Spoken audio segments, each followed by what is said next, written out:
Welcome to Barangay Cortisol, isang maliit pero makulay na komunidad kung saan bawat kanto may chismis, bawat bahay may kwento, at bawat residente may pinagdaraanan. Dito magsisimula ang kwento ni Aling Nena, ang orong nanay sa tundo na haharap sa isang matinding pagsubok. Isang adrenal crisis ang magpapainis sa buong barangay. Directed by Micaela Martin, this is ang tanging Nena niyong lahat! Grabe ang init. Oh, Aling Nena, magpapalabaw ulit ako sa'yo mamaya, ha? Ate, basta, sabihin mo na lang ako, ha? Uy! Ito talagang bata ka! Lena, ay ang anak mo, ha? Hindi na nga nagbabayad, lagi pa nagpapadagdag ng asin. Hindi nga hindi kayong magnanay sa maalam. Pasensya ka na nga, sa alam mo naman yung mga bata talagang nakakasin. Pero pumasok ka na nga rito, tapos kumuha ka ng tubig. Nakukuha ko sa bakit mo may tubig natin magbayad muna kayo? Kumuutang ng bayan. Grabe ko naman, libre na lang yun. Anak naman ako ni nanay. Alam mo ang barangay ko wala siya. Siya nag-alaba, naglilinis, nagtitinda. Saan kami lang bibili ng Red Horse? Sige na nga. Ito, para sa pinakain na. Salamat ha. Sa kanya. Ito, isang man puro red ka. Oh, bless. Alam mo, mahina na nga yung nanay mo. Dagdag ka masasakit ng ulo. Kaya nga, tamad ka talagang bata ka. Tingnan mo yung nanay mo. Ang itim-itim, ang boyfriend, nakatrabaho. Ay, Mars, huwag ka mag-alala. May binibentang whitening doon. Hindi ba? Hindi ba? Semi off ka lang sa'yo. Halilangan ko na. Nagkagastos lang yan, friend.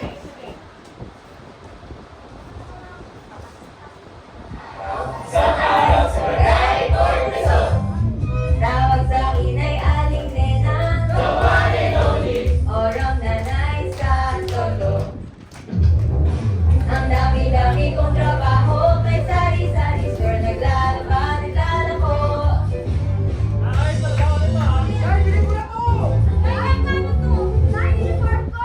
Sandali! Teka lang kasi. Aling Nena, wala lang yan, basta huwag kang mag-alala. Para sa aking mga anak ay kakayanin, di mo pwedeng pumalpa. Pinapawisan ako, nasusukan ako, di maintindihan ano ba ito. Nakyong ko'y bawang, ayoko na naman mababa ang sobrang ang timbang. Tindahan ni Aling Nena, para magsakway mo pamilya ko na. Ulat at sari-sari ka, pinipigilan mo ang gagawin na kapitay na wala. Tabi mo na kayo, tabi. Dali ako sa bahay.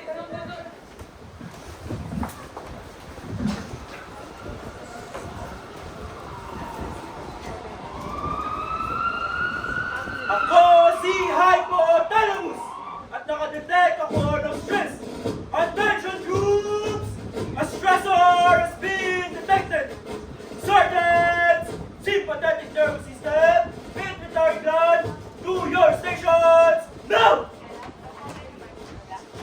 Party for duty, sir! Sergeant SNS, kailangan ko ng fast stress response. Mobilize the sympathetic nerves at ipadala mo ang signal ko kay Adrenal Medala ngayon din!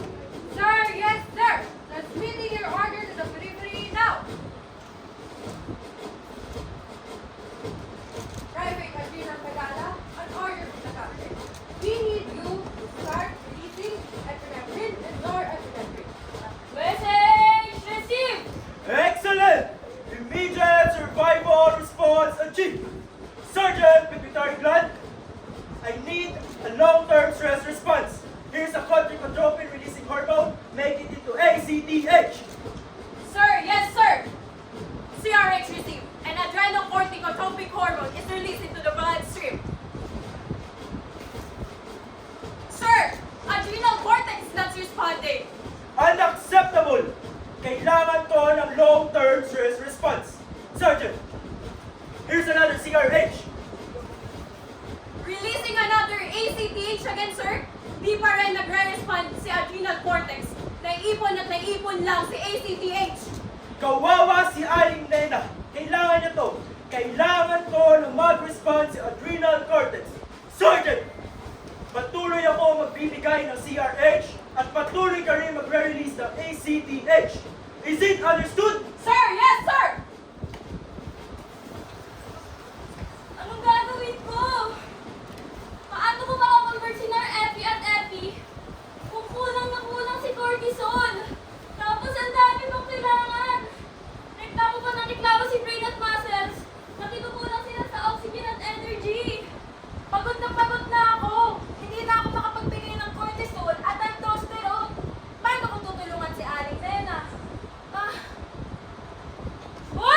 Anong ginagawa mo dyan? Tumayo ka nga! I'm trying pero pagod na ako! Pagod? Pagod na rin ako! Pagod na pagod na pagod na pagod na ako! What's going on here? Bakit? Bakit mas mahirap nang mag-pack? Hindi ko na ma-maintain ang pressure ko! You guys have to help me! Hello? Nagugutom ako. I need more oxygen but I barely have anything. So if you guys want to work ako properly, I deserve a better compensation than this! Girl! You can't give up! Hindi pwede! Kailangan mo magpatuloy! Kaya ba to? Baka mag-flex ko ng ganito. Wala!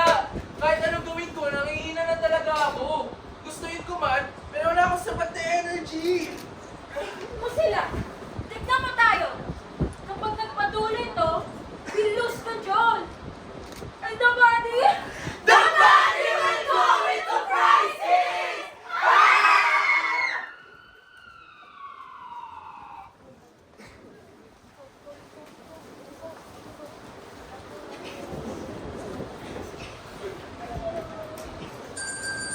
Bili po kayo, bili po kayo.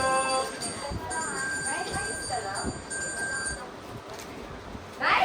Ay, Diyos ko, hindi na! Tulong! Nice again! Nice again! Ano nangyari? Ano nangyari? Dali na natin siya sa ospital. Buhatin mo, pre, ha?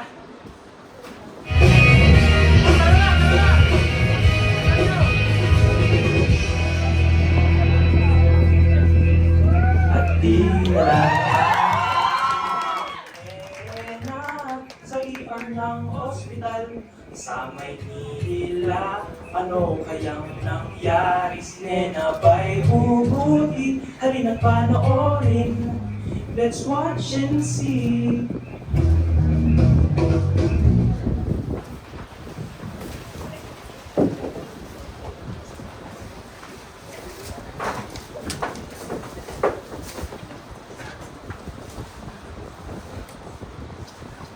Sir, tulong po! Ano nangyari sa nanay ko? Ako po si Nurse CJ. Ano po ba nangyari? Nalala ko siya na walang malay. Hindi ko kaya naman yung umaga. Ano ba ang nangyari? Nila Virgilio 47, anak niya po po, Aliyah. Nataga ko siya kahapon sa kalsada, nanghinga at namumutla na ano ang gagawin ko.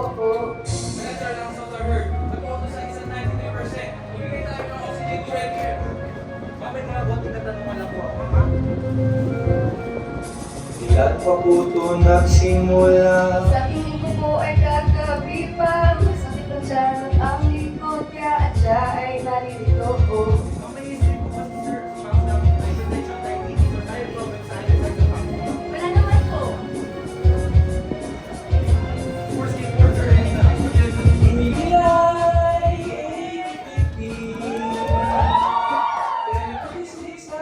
glucose is key.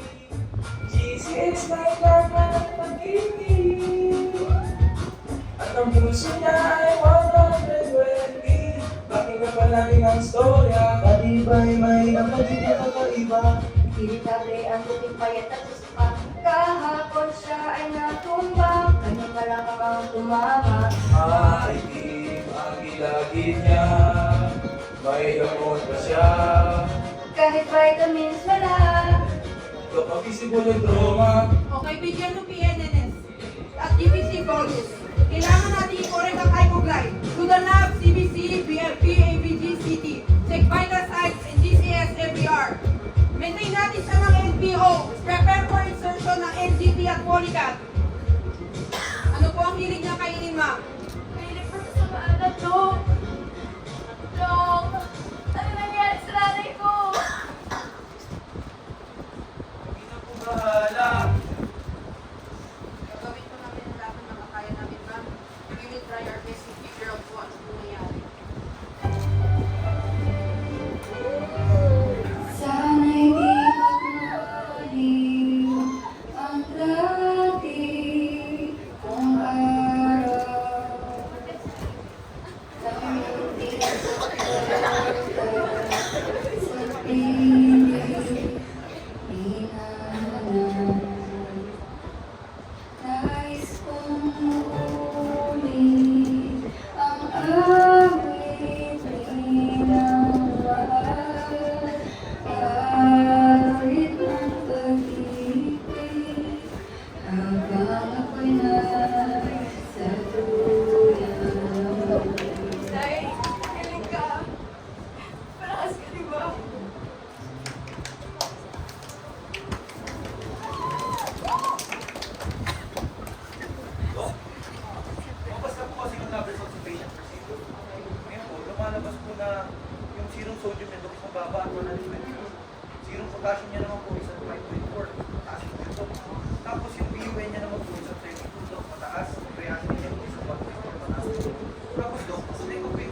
hyperglycemia, hypoglycemia, hypotension na hindi responsive sa fluids at vasopressors, hyperpigmentation, weight loss, nagsusuka, at sobrang panghihina na hindi na to simpleng pagod lang.